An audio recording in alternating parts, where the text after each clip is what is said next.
Hello viewers, you're welcome to Matters That Matter. Today we have a trending news to share with you, and the headline of the news here reads, Jubilation in Aso Rock as Buhari wins at the tribunal. Jubilation in Aso Rock as Buhari wins at the tribunal. Okay, before we look at the details of the story, please, if you are seeing our video for the first time, please kindly promote our channel by subscribing. How to subscribe? You hit on the red subscribe button below the video, and please don't forget to hit on the bell button beside the subscribe so you'll be notified when there's a new video on this channel. Thank you. Okay, let's quickly look at the details of this story. Let's quickly run to the details of the story. Okay, jubilation in Aso Rock as Buhari wins at the tribunal.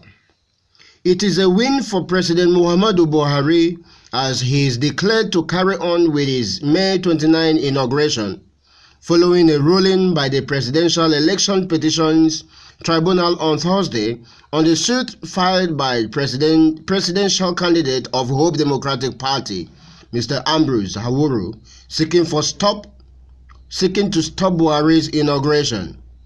The application was dismissed for lacking in merit by Justice Joseph Ikyechi, the lead judge in the case that had President Muhammadu Buhari, the All Progressive Congress, and the Independent National Electoral Commission as respondents. The HDP in its application said it will be unfair and unjust to inaugurate President Buhari for a second term on the ground that the validity of the election that produced him has been challenged at the tribunal. The party also prayed for an order stopping the Chief Justice of Nigeria, Ibrahim Tanko Mohammad, for inaugurating or administering the oath of office and oath of allegiance on him until all court actions against him are determined. The two petitioners said they were challenging the validity of President Buhari's election on the ground of non-compliance with the electoral laws and have duly served the President, INEC, and the APC despite notice of hearing of their petition against his election. Okay, guys, before we proceed, I want us to look at this particular point here, that they are challenging the President of the validity of Buhari's election on the ground of non-compliance with the electoral law.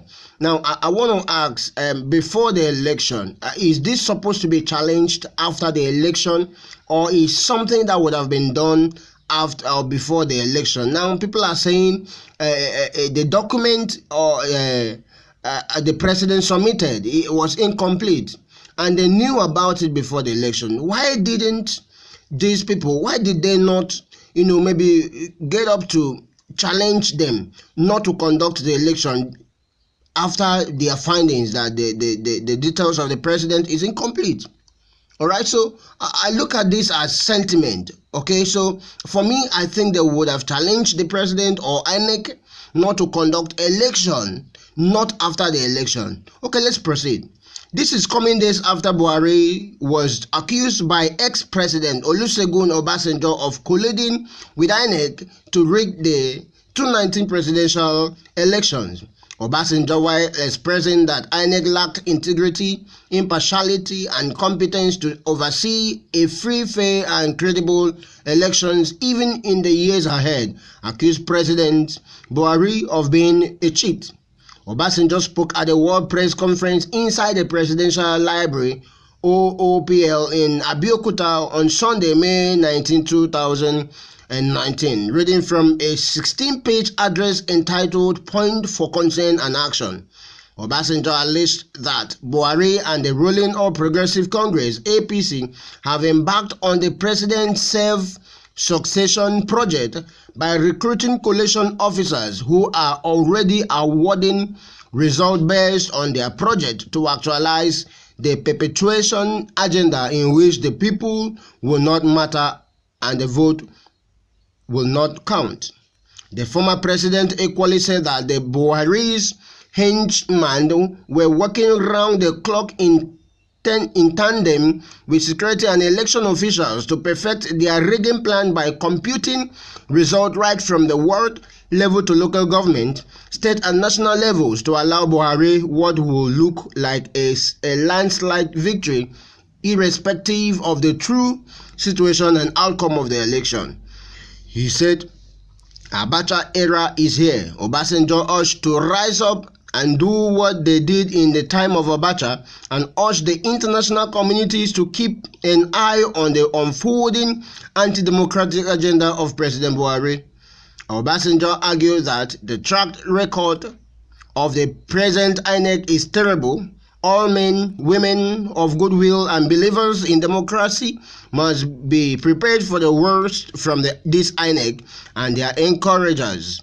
We should focus on how to get Nigeria out of the electoral morass that the commission is driving us into. Okay, so guys, this story is coming from the election tribunal. Okay, so this is what is going on in the election tribunal. So please, if you have anything to say about the story, please kindly hit on the comment section of this video and drop your comment. And please don't forget to subscribe to the channel. Thank you and have a nice day.